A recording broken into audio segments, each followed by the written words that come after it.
Hi అండి, అందరికీ నమస్కారం. నా పేరు శ్రీదేవి. నేను రాజమహేంద్రి శ్రీదేవి ఛానల్ ద్వారా మీ అందరికీ సుపరిచితురాలిని కావటం నా అదృష్టం. రాజమహేంద్రి శ్రీదేవి ఛానల్ ద్వారా నేను సర్వీస్ అందిస్తున్నందుకు నాకు చాలా ఆనందంగా ఉందని చెప్పాలి. అందుకు కారణం ఈ ఛానల్ మీరు ప్రోత్సహిస్తున్నందుకు నేను ఎప్పుడూ మీకు కృతజ్ఞరాలనై ఉంటాను.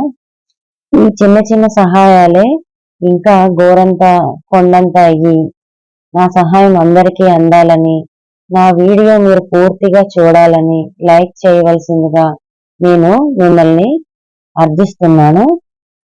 ఈ సర్వీస్ లో భాగంగా ఒంటరి వారికి, వృద్ధాప్యంతో బాధపడుతున్న వారికి, అనారోగ్యంతో బాధపడుతున్న వారికి, ఇంకా వితంతువులకి మా సహాయం అందించడం జరుగుతుంది. మీ చుట్టుపక్కల గాని, మీ ప్రాంతంలో గాని, మీ పరిసరాల్లో గాని తెలిసిన వారు ఎవరైనా ఉంటే దీనికి స్క్రీన్ మీద యాడ్ చేసిన నెంబర్కి నాకు తెలుపవలసిందిగా మిమ్మల్ని కోరుతున్నాను. మీరు నాకు చేయవలసిన సహాయం ఇదొక్కటే. ఇంకా వీడియో పూర్తిగా చూడటం వల్ల, లైక్ చేయటం వల్ల, షేర్ చేయటం వల్ల నాకంటూ ఇంకొంత బలం వస్తుంది. అదేవిధంగా నేను ఇంకొంత ఎక్కువ మందికి సహాయం చేయగలుగుతాను. మేము సర్వీస్ చేస్తున్న క్రమంలో ఇక్కడ ఎంతమంది జనం ఉన్నారేంటా అని చూసాం. ఆ హడావడి ఏంటా అనుకుంటున్నాం. చిన్న పెద్ద ముసలి ముతక అందరూ కలిసి పండగ చేసుకుంటున్నారు. వారెవరో కాదండి, గిరిజనులు. ఆ పండగ పేరే భూమి పండగ. వీరు ప్రతి సంవత్సరం ఇలా భూమి పండగ చేసుకుంటారు. ఎందుకంటే వర్షాలు బాగా పడాలని, బాగా పంటలు పండాలని. వర్షాలకి సంబంధించిన పండుగ అదే భూమి పండుగ సంవత్సరానికి ఒకసారి భూమి పండుగ చేసుకుంటాం. భూమి పండుగ వర్షాలు బాగుపడాలి, అవును, వర్షాలు బాగుపడాలి, పంటలు బాగుపడాలని మేము భూమి పండుగ చేసుకుంటాం. పట్టుకెళ్తాం.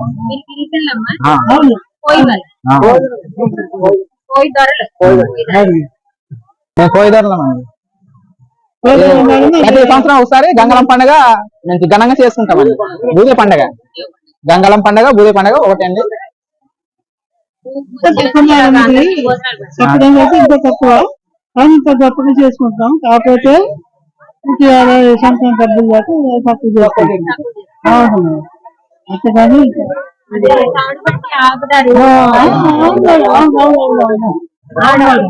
రోడ్డు మీద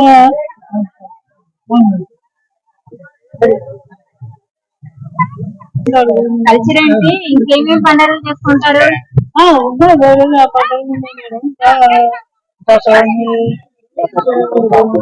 పండగ ఏంటంటే వర్షాలు బాగా పడి పంటలు బాగా పండి రైతులు బాగా ఉపయోగిస్తారని అందుకోసం ఈ పండగ చేస్తాను. అంతే. పెట్టకుండా ఎవరి ఇష్టం కలుపుకొని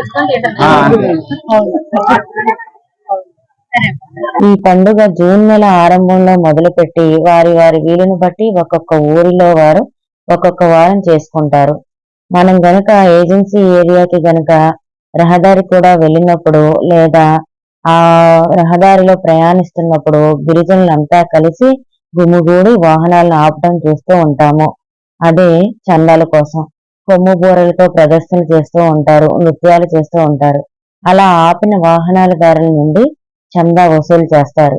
ఆ వచ్చిన డబ్బుతోనే పండగ చేసుకుంటారంట.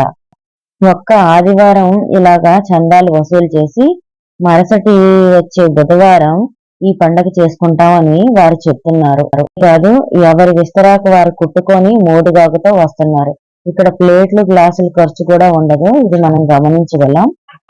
వారు వండుకునే వెరైటీస్ వైట్ రైస్, కోడి కూర, సాంబారు ఇవి తప్ప అక్కడ ఇంకేమీ కనిపించలేదు.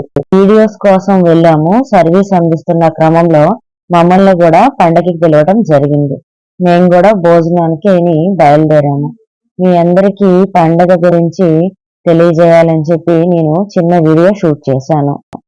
ఇలా ప్రకృతి దేవతని ఆరాధిస్తూ వారి కూడా ఆనందంతో తేలిపోతూ కళ్ళు తాగుతూ ముచ్చట్లు పెట్టుకుంటూ చిన్న పెద్ద ఆనందంలో మునిగిపోయారు. కల్మషం లేని మనుషులు ఐకమత్యంతో ఒక్క మాట మీద నిలబడతారు. సరైన సదుపాయాలు లేకపోయినా అంతంత మాత్రమే అయిన బతుకులైనా సంతోషం, ఆనందం వారి ముంగిట్లో ఉంటుంది. కారణం ఉన్న దాంట్లోనే తృప్తి పడటం. ఎవరికి కావలసినంత వారు తింటున్నారు, తినని వారికి క్యారేజ్ తీసుకెళ్తున్నారు. ఇక్కడ నేను అదే గమనించానండి. ఎవరి ఇస్తరాకులు వారు తీసుకొని వస్తున్నారు. నన్ను కూడా ఆకు తెచ్చుకుంటేనే భోజనం పెడతా అన్నారు. నేను మా పాప కూడా ఇక్కడే భోంచేసాము. నాకు కూడా చాలా తృప్తిగా అనిపించింది వారితో భోంచేయటం. ఇక్కడ వారి నుంచి నేను నేర్చుకున్నది ఏంటంటే, తాహత నుంచి పరుగులు పెట్టకుండా కష్టపడటం, ఉన్న దాంట్లోనే సర్దుకోవటం, మగమాటం లేకుండా అడిగి చందాలు వసూలు చేసి వారు ఎంతో ఆనందంగా కలిసికట్టుగా పండుగ చేసుకోవడం బాగా నచ్చిన అంశంగా చెప్పొచ్చు. రాజమహేంద్రి శ్రీదేవి ఛానల్ను మరింత ఎక్కువగా ప్రోత్సహించాలని నేను మిమ్మల్ని కోరుకుంటున్నాను. ఉంటానండి, మీ శ్రీదేవి.